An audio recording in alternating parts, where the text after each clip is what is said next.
الرحمن الرحیم الحمد للہ رب العالمین صلی اللہ علی محمد وآلہ اجمعین واللعنۃ الدائمۃ علی اعداء محمد وآل محمد اما بعد وفقنا اللہ وإیاکم للعلم والعمل الصالحین انشاءاللہ تعالی ایک مرتبہ درود پڑھ لیتے ہیں جی۔ اللہم صلی علی محمد وعلی محمد وعجل فرجہ۔ یہاں پہ مصنف نے عنوان باندھا کہ نشاطات الامام المہدی علیہ السلام خلال الغیبۃ الصغریٰ، کہ غیبت صغریٰ میں امام علیہ السلام کی کیا خدمات رہیں اور لوگوں کے حوالے سے، دین کے حوالے سے ان کی کیا سرگرمیاں رہیں اور کیا مصروفیات رہیں۔ مصنف یہ لکھتے ہیں کہ امام حسن عسکری علیہ السلام کی جب شہادت ہوتی ہے تو اس کے بعد جو ساری خلافت ہے اور امامت کی جو ذمہ داریاں ہیں وہ امام علیہ السلام کے پاس ایسے حالات میں منتقل ہوتی ہیں کہ امام کے لیے جو ہے وہ لوگوں سے مخفی رہنا بھی ضروری ہے، اپنی جان کی حفاظت بھی ضروری ہے، اور ادھر سے جو ہے وہ لوگوں کی ہدایت کے لیے اور لوگوں کے معاملات کو دیکھنے کے لیے نظام چلانا بھی ضروری ہے۔ تو یہ پھر نظام اس طریقے سے رہا کہ امام کے جو 400 فراد تھے اور اس کے علاوہ کچھ وکلاء تھے، وہ امام کے ساتھ جو ہے وہ رابطے میں رہتے تھے، اور امام علیہ السلام باقاعدہ جو ہے وہ انہیں امر کرتے تھے، حکم دیا کرتے تھے، کچھ چیزوں سے روکتے تھے۔ باقاعدہ اپنے کچھ وکلاء کو امام نے بنایا، نصب کیا، کسی کو ہٹایا، اور جو امام کے 4 نائب تھے، 400 افراد تھے، وہ بھی آگے جو ہے وہ وکیل بناتے تھے، ان کو ہٹاتے تھے۔ اس طریقے سے لوگوں کی ہدایت کے لیے اور لوگوں کی دیکھ بھال کے لیے اور مال امام کی جمع کرنے کے لیے اور لوگوں کا خیال رکھنے کے لیے یہ ساری ذمہ داریاں جو ہے امام علیہ السلام نے ایسے انجام دیے ہیں کہ کأنہ حاضر فی المجتمع لا یغیب عنہ شیء، کہ گویا وہ اسی معاشرے میں رہ رہے ہوں اور اپنے تمام تر کام کر رہے ہوں اور کوئی چیز بھی کیا ان سے چھپی ہوئی نہ ہو۔ تو لہٰذا جو ہے وہ امام کی جو خاص تدابیر تھیں اور خاص طریقہ کار تھا، اس کے تحت یہ سارا کام جو ہے وہ ہدایت کا اور لوگوں کی دیکھ بھال کا یہ چلتا رہا ہے۔ مصنف کہتے ہیں کہ اگر اس کی تفصیل بیان کی جائے تو بہت ایک لمبی بحث ہو جاتی ہے، لیکن ہم جلدی کچھ چیزیں جو ہے وہ بطور نمونہ آپ کے سامنے رکھیں گے کہ کس طریقے سے جو ہے وہ امام نے امت کے ساتھ جو ہے وہ رابطہ رکھا اور ان کی ہدایت کے لیے اور ان کی دیکھ بھال کے لیے جو ہے وہ اقدامات فرمائے ان مشکل ترین حالات میں بھی سے۔ سب سے پہلے جو ہے وہ مصنف یہ کہتے ہیں کہ امام مہدی علیہ السلام کا ایک واقعہ آپ کو پیچھے معلوم ہے کہ امام نے جو ہے وہ قم والوں کو، اہل قم سے جو لوگ تھے، ان کو یہ حکم دے رکھا تھا کہ آپ جو ہے وہ کوئی بھی مسئلہ ہو تو آپ عثمان بن سعید العمری جو ان کے دوسرے نائب تھے ان کی طرف جو ہے وہ رجوع کرنا، یہ بلکہ پہلے نائب تھے، ان کی طرف کیا کرنا، آپ رجوع کرنا، اور تمام کو کہا تھا کہ کوئی بھی فقہی مسئلہ ہو، کوئی بھی آپ کا مالی ہو، معاشرتی مسئلہ ہو، تو سارے کے سارے جو ہے وہ عثمان بن سعید کے پاس جاتے تھے جو بغداد میں اس وقت تھے، اور جو مسائل ان کے زیادہ ہوتے تھے تو وہ پھر امام علیہ السلام کو جو ہے وہ لکھا کرتے تھے۔ بعض کا تو یعنی یہ ہوتا تھا کہ وہ لوگ خود جو ہے وہ لکھ کے لاتے تھے پوری تفصیلات، پورے خطوط وغیرہ، اور وہ اس نائب کی یہ ذمہ داری ہوتی تھی کہ امام تک پہنچائے اور ان کے حل لے کر آئے، اور بعض کا وہ بیان کر دیتے تھے تو یہ خود جو ہے وہ ان کی ضروریات کو اور ان کے سوالات کو لکھ کے لے جاتے تھے، اور تھوڑی عرصے بعد جو ہے وہ امام علیہ السلام کی طرف سے رہنمائی اور تفصیلی جواب کیا آ جاتے تھے، اور وہ پھر ان کو پڑھ کے سناتے تھے، انہیں دکھاتے تھے، اور وہ سارے کیا ہے اسے لکھتے تھے۔ بعض کا کچھ ایسے سوال بھی ہوتے تھے کہ امام علیہ السلام کسی حکمت کی وجہ سے اور کسی مصلحت کی خاطر جو ہے وہ ان کے جواب بھی نہیں دیا کرتے تھے۔ تو بہرحال یہ ایک نظام چلتا رہا ہے کہ کوئی بھی عقیدے کا مسئلہ ہو یا کوئی بھی دینی مسئلہ ہو یا اجتماعی مسئلہ ہو، اس میں جب بھی اختلاف ہوتا تھا علماء کے اندر یا لوگوں کے اندر تو وہ آخرکار حل ہو جایا کرتا تھا، اور امام علیہ السلام کو جو ہے وہ لکھ کر اس مسئلے کو جو ہے وہ حل کرا لیا جاتا تھا۔ تو لہٰذا یعنی یہ آج کل کے طرح کے حالات نہیں تھے کہ فقہا میں اختلاف ہو گیا، کسی دینی مسئلہ کو سمجھنے میں اختلاف ہو گیا تو اب رابطہ ہے نہیں کسی امام معصوم سے، تو اب وہاں پہ جو ہے وہ مشکل ہو چکی ہے، وہاں پہ جو ہے وہ ایسا نہیں تھا۔ اور یہاں مصنف کہتے ہیں کہ ایک مثال جو ہے وہ آپ کے سامنے رکھتے ہیں کہ اس وقت جو ہے وہ ایک عقیدے کے مسئلے میں جو ہے وہ بڑا جو ہے وہ اختلاف ہو گیا شیعوں کے درمیان، ان کے جو ہے وہ علماء کے درمیان، کہ اختلاف یہاں پہ ہوا کہ کیا ہمارے جو اہل بیت علیہ السلام ہیں، ہمارے جو امام ہیں، کیا یہ ہمارے خالق اور رازق ہیں یا خالق اور رازق نہیں ہیں۔ اچھا، ایک قوم نے یہ کہا کہ نہیں جی، اہل بیت علیہ السلام کو ہم خالق اور رازق نہیں کہہ سکتے، یہ تو جو ہے وہ اللہ کے علاوہ کسی کے لیے ممکن ہی نہیں ہے، کیونکہ اہل بیت علیہ السلام جسم رکھتے ہیں، اور جو جسم ہے وہ اپنے جیسا دوسرا جسم کیا خلق نہیں کر سکتا، اجسام کو وہی خلق کرے گا کہ جو خود جو ہے وہ جسم نہیں رکھتا ہوگا۔ ان کے اس طرح کے کیا دلائل تھے، جبکہ جو دوسرے تھے ان کی دلیل یہ تھی کہ بھئی اللہ تعالیٰ نے قدرت عطا کی ہے اہل بیت علیہ السلام کو، تو جب اللہ نے جو ہے وہ انہیں قدرت دے دی اور ان کی ذمہ داری یہ لگا دی، تو وہ اب خلق کر رہے ہیں اور رزق دے رہے ہیں، لہٰذا ہمارے خالق اور رازق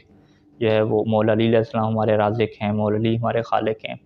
اور باقی جو ہے امام ہمارے خالق اور رازق ہیں۔ تو وہ بھی کہتے تھے کہ یہ ہم کوئی اس طرح تو نہیں کہہ رہے کہ ان کی کوئی اپنی طاقت ہے، اللہ کی دی ہوئی ہے۔ تو یوں کر کے جو ہے وہ اختلاف ہو گیا۔ تو اس اختلاف میں جو ہے وہ کسی نے کہہ دیا کہ ما بالکم لا ترجعون الی ابی جعفر محمد بن عثمان العمری، کہ تمہیں کیا ہو گیا ہے کہ تم جو ہے وہ ابو جعفر جو محمد بن عثمان العمری ہیں، سفیر ہیں امام کے، اس کی طرف تم جاؤ اور ان سے یہ کہو کہ بھئی ہمیں جو ہے وہ جواب لے کر دیں امام زمان علیہ السلام سے، یہ ہمارا اختلاف ہو چکا ہے کہ ہمارے خالق رازق جو ہے وہ ہمارے امام ہیں یا ہمارے امام نہیں ہیں۔ تو اب جو ہے وہ سارے لوگ اتفاق کر لیتے ہیں کہ اب جو ہے وہ ہم اس طریقے سے کرتے ہیں، اور باقاعدہ جو ہے وہ انہوں نے اس مسئلہ کو جو ہے وہ لکھا، اس مسئلے کو لکھ کے کہ ہمارے خالق رازق کیا ہمارے امام ہیں یا ہمارے امام نہیں ہیں، اور وہ امام کی طرف جو ہے وہ اسی نائب نے پہنچایا، اور امام کی طرف سے جو ہے وہ کچھ ہی دنوں میں جو ہے وہ جواب آیا۔ اس میں جو ہے وہ امام علیہ السلام نے یہ جملہ جو ہے وہ لکھا کہ ان اللہ تعالی هو الذی خلق الاجسام وقسم الارزاق لانه لیس بجسم ولا حال فی جسم، کہ اللہ تعالیٰ وہی ذات ہے کہ جس نے ان جسم کو خلق فرمایا اور لوگوں کے درمیان رزق کو تقسیم فرمایا، کیونکہ وہ جسم نہیں رکھتا اور نہ ہی کسی جسم میں حلول کرتا ہے، لیس کمثلہ شیء وہو السمیع العلیم، اس جیسا کہ ہے کوئی بھی نہیں ہے اور وہ سننے والا اور جاننے والا ہے۔ امل ائمۃ علیہم السلام، جہاں تک ائمہ علیہم السلام کا تعلق ہے تو وہ فرمایا کہ خالق اور رازق نہیں ہیں، فإنہم یسألون اللہ تعالی، وہ اللہ تعالیٰ سے سوال کرتے ہیں، فیخلق، تو اللہ کیا خلق کر دیتا ہے، ویسألونہ، اور اللہ سے سوال کرتے ہیں، فیرزق، تو اللہ کیا ہے رزق دے دیتا ہے، ایجابا لمسألتہم وعظاما لحقہم، یہ کیوں ہے؟ کیونکہ اللہ تعالیٰ ان کے سوال کو اور ان کی دعا کو قبول کرتا ہے، اور جو ان کا حق ہے اور ان کی عظمت ہے وہ اللہ کے ہاں کیا ہے بہت بڑھ کے ہے، یہ عظیم لوگ ہیں، اللہ ان کی کوئی بات نہیں رد کرتا۔ تو لہٰذا جو ہے وہ یہ خالق اور رازق نہیں ہے۔ ہاں، خلق اور رزق کے سلسلے میں یہ اللہ سے مانگ سکتے ہیں، اللہ سے دعا کر سکتے ہیں، تو اللہ جو ہے وہ خلق فرما دیتا ہے اور کسی کو رزق دے دیتا ہے، لیکن ان کو ہم خالق اور رازق نہیں کہیں گے۔ تو یہ جو ہے وہ ان کا پھر مسئلہ حل ہو گیا، اور یہ کتاب الغیبت میں شیخ طوسی علیہ الرحمہ نے کیا اس روایت کو نقل کیا ہے۔ ایک اختلاف یہ ہوا۔ دوسرا ایک اور نمونہ پیش کرتے ہیں کہ جو ہے وہ کچھ لوگوں نے جو ہے وہ یہ بات مشہور کر دی کہ امام حسن عسکری علیہ السلام کی جب شہادت ہوئی تو ان کا اب کوئی خلیفہ جو ہے وہ نہیں ہے، اور وہ ایسی کیا دنیا سے چلے گئے ہیں، اور کچھ کہتے تھے کہ نہیں، جو وہ دنیا سے نہیں گئے، وہ اپنا خلیفہ کیا معین کر کے گئے ہیں۔ تو اب یہ ایک اتنا واضح سا یعنی مسئلہ لگ رہا ہے، تو اس میں بھی جب اختلاف ہوا تو اب بھی جو ہے وہ کچھ لوگوں نے کہا کہ جو ہے وہ ہمیں جو ہے وہ لکھیں جو ہے امام علیہ السلام کو، تاکہ وہ جو ہے وہ اس کی دلائل پیش کریں۔ تو وہاں پر پھر جو ہے وہ امام کی طرف جو ہے وہ یہ خط جاتا ہے اور بڑا تفصیلی کیا جواب آتا ہے۔ اس میں جو ہے وہ امام علیہ السلام جو ہے وہ شروع میں ایک خطبہ لکھتے ہیں اور کہتے ہیں کہ اللہ تعالیٰ تمہیں اور ہمیں جو ہے وہ گمراہیوں سے بچا کے رکھے، ہمیں یقین عطا کرے، اور پھر فرمایا کہ میری طرف پہنچا ہے کہ تم میں سے ایک جو جماعت ہے وہ شک کر رہی ہے، اور یہ جو ان کا شک کرنا ہے کہ ان کے ولی کون ہیں، ان کے امام کون ہیں، اس کا نقصان اور انہی کو ہے، خود دی ہے، ہمیں اس کا کوئی کیا نقصان نہیں ہے۔ اس کی وجہ یہ ہے کہ لأن اللہ معنا، کہ اللہ تعالیٰ جو ہے وہ ہمارے ساتھ ہے، حق ہمارے ساتھ ہے، فلن یوحشنا من قعد عنا، جو اگر ہمیں چھوڑ بھی دیتا ہے تو اس سے کوئی ہمیں کوئی وحشت نہیں ہوتی، کوئی ڈر کی کیا کوئی بات نہیں ہے۔ پھر فرمایا کہ اس میں شک کی کیا بات ہے، اور اس میں ریب کس بات کا ہے کہ جو ہے وہ تمہارے جو ہے وہ امام نہیں ہے، تمہارا کوئی خلیفہ نہیں ہے، کیا تم قرآن مجید کی اس آیت کو نہیں پڑھتے کہ یا ایھا الذین آمنوا اطیعوا اللہ واطیعوا الرسول واولی الامر منکم، کہ تین جو ہے وہ اطاعتیں اللہ کی، اللہ کے رسول کی اور اولی الامر کی ہے۔ اور کیا تمہیں نہیں پتہ کہ جب بھی ایک امام جو ہے وہ فوت ہوتا ہے اور ایک امام کی شہادت ہوتی ہے تو وہ بعد کے لیے وصیت کر کے جاتا ہے، اور گزشتہ ائمہ کی تمہیں سیرت نہیں پتہ، کیا تم نہیں جانتے کہ وہ کس طریقے سے مکمل بیان کر چکے ہیں کہ ہمارے کون کون سے خلیفہ ہوں گے، کتنے ہوں گے؟ اور کیا تم نے جو ہے وہ نہیں دیکھا کہ حضرت آدم سے لے کر اب تک جو ہے وہ یہی نظام چل رہا ہے اور ساری چیزیں بیان ہو چکی ہیں؟ کیا تمہیں اب بھی جو ہے وہ شک ہے اور اب بھی تم یہ گمان کرتے ہو کہ اللہ تعالیٰ نے جو ہے وہ اپنے دین کو باطل کر دیا اور تمہارے اوپر کوئی خلیفہ معین نہیں کیا؟ یہ کیسے ہو سکتا ہے؟ تو اس طریقے سے جو ہے امام علیہ السلام نے کافی جو ہے وہ انہیں باتیں بتلائیں اور پھر کہا کہ امام حسن عسکری علیہ السلام اس دنیا سے چلے گئے ہیں تو مضى سعیدا فقیدا، اور ان کا جو وصی ہے وہ کیا ہے، میں ہوں اور ہم ہی جو ہے ان کی جگہ پہ ہیں۔ فاتقوا اللہ وسلموا لنا، اللہ سے ڈرو اور ہماری جو ہے وہ اطاعت کرو اور سارے معاملات کیا ہے ہماری طرف کیا ہے پلٹا دو، اور کوئی یمین اور شمال کی طرف نہ جاؤ، ادھر ادھر نہ جاؤ۔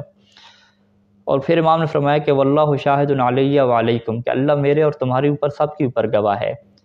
ولولا ما عندنا من محبت صلاحکم ورحمتکم والاشفاق علیکم لکنا مخاطبتکم فی شغل،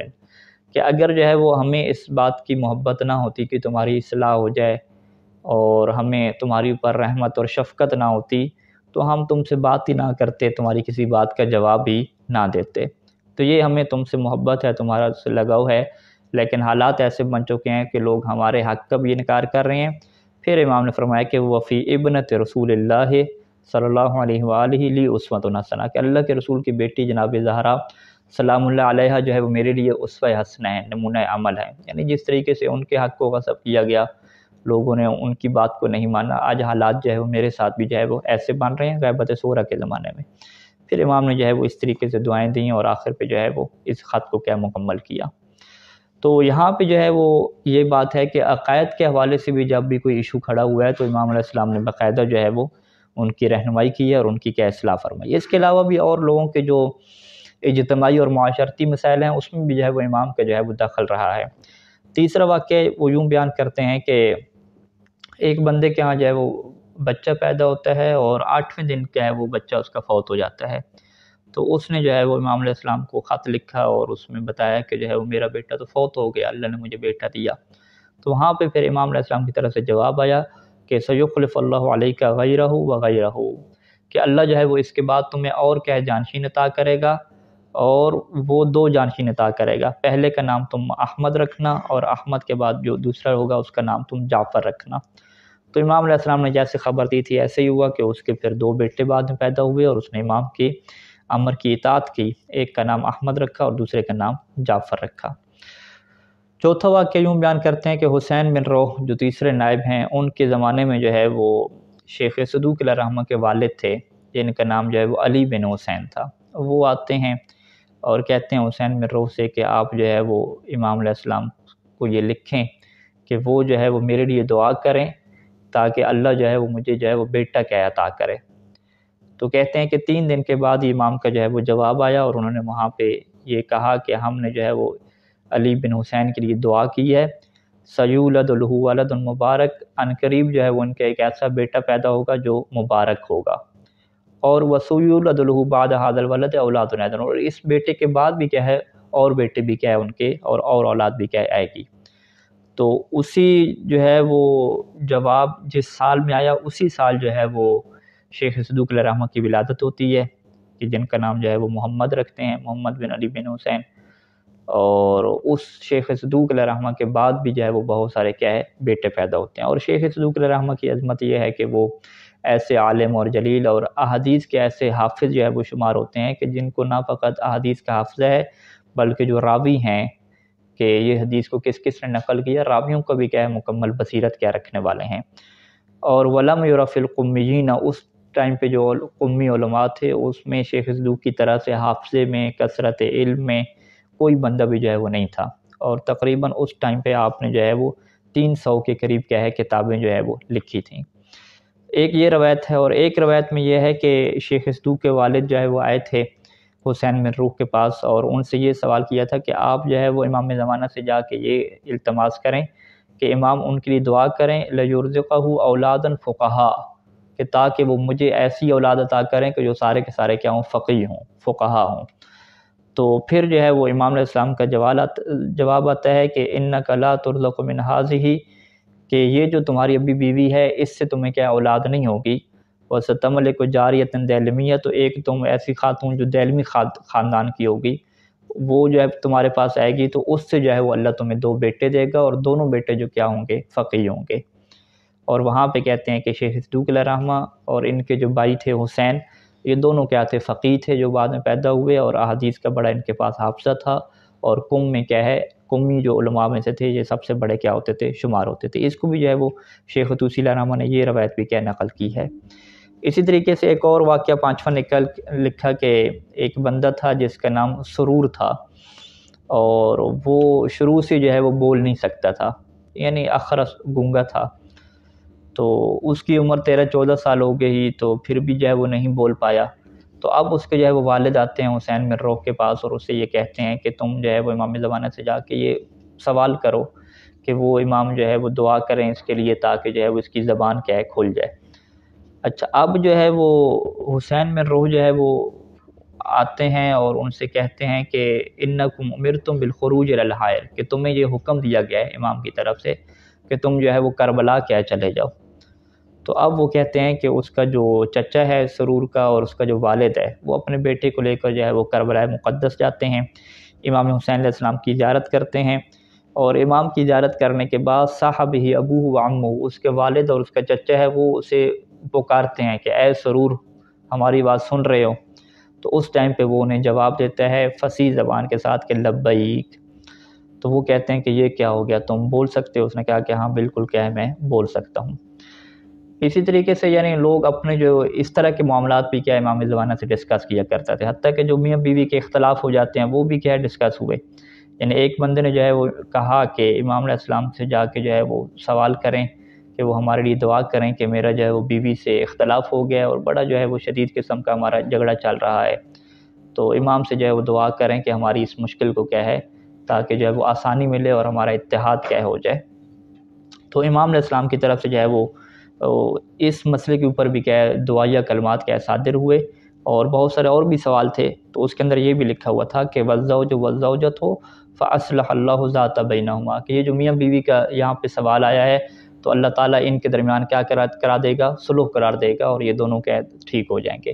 تو اب ہوتا کیا ہے کہ اس کی بیوی جو ہے وہ اس کی طرف واپس آ جاتی ہے، اور واپس آ کے واعتذرت رہی ہے، اور اسے معذرت بھی کرتی ہے۔ یعنی یہ کہتے ہیں کہ بیوی ہم معذرت کریں، یہ جو ہے وہ نہیں ہو سکتا۔ تو اس نے جو ہے وہ باقاعدہ شوہر سے معذرت کی، اور باقاعدہ جو ہے وہ اچھے طریقے سے جو ہے وہ رہنے لگ گئی۔ تو یعنی اس سے یہ ظاہر ہوتا ہے کہ میاں بیوی کے جو مسائل میں بیوی سے معذرت کروانا ہے، یہ امام کی دعا کے بغیر کیا ممکن نہیں ہے، جب تک جو ہے امام کیا دعا نہ کریں۔ تو بہرحال جی، جن کی میاں بیوی ہیں اللہ ان کو اتحاد اور اتفاق عطا فرمائے۔ اچھا، ایک اور واقعہ جو ہے وہ آخری یہاں پہ ذکر کرتے ہیں اور اس بحث کو مکمل کرتے ہیں کہ قم سے جو ہے وہ ایک بندہ جو ہے وہ بغداد آتا ہے، اور بہت سارے لوگوں کے اموال جو واجبات ہوتے ہیں خمس وغیرہ کے وہ لے کر آتے ہیں، اور ہدیہ جو ہوگے، لوگ جو ڈونر حضرات اس ٹائم پہ تعاون کیا کرتے تھے، تو وہ سارے کے سارے جو اس ٹائم پہ نائب تھے محمد بن عثمان،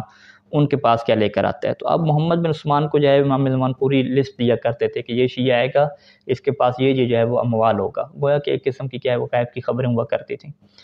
تو اب جو ہے وہ اس بندے نے جب سارا مال دے دیا، تو محمد بن عثمان نے کہا کہ نہیں، تمہارے پاس جو ہے وہ کچھ اور بھی ہے، وہ تم دیکھو اپنے سامان میں، وہ تم نے کیا نہیں دیا۔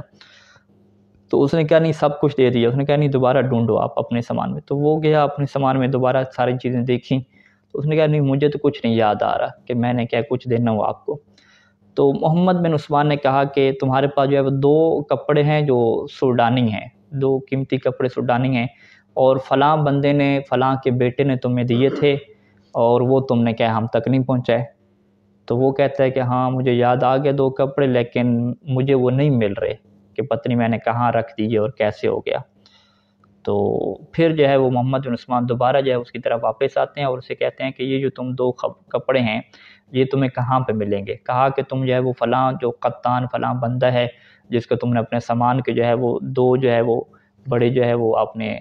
گٹھڑیاں دی تھیں، اس کے پاس جاؤ تو وہ جو دو گٹھڑیاں پڑی ہوئی ہیں اس کی جو ایک گٹھڑی ہے اس کی ایک سائڈ پہ تم دیکھو گے تو وہاں پہ جو ہے وہ تمہیں جو ہے یہ کپڑے کیا مل جائیں گے۔ تو وہ بندہ بڑا جو ہے وہ حیران ہوتا ہے کہ انہیں کیسے پتہ تفصیل سے، تو وہ جاتا ہے اور اسی بندے کے پاس جس کو سامان دیا تھا اس کے ساتھ دیکھتا ہے تو دو کپڑے کیا پڑے ہوتے ہیں، تو وہاں سے وہ کیا کپڑے لا کر جو ہے وہ اس کی خدمت میں جو ہے وہ پیش کرتا ہے۔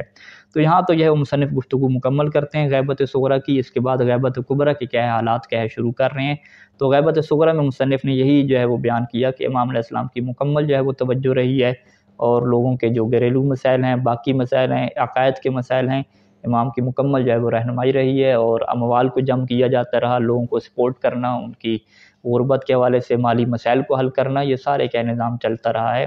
اب جو ہے وہ غیبت کبریٰ کا جب آغاز ہوتا ہے تو وہاں پر اب یہ چیز دیکھنے والی ہوگی کہ امام کس طریقے سے رہ کے جو ہے وہ امت کی دیکھ بھال کر رہے ہیں اور کیا ہے نظام بھی چل رہا ہے۔ تو انشاءاللہ اللہ کی توفیق شامل حال رہی تو ہم اس بحث کو بھی کیا ہے مکمل کریں گے۔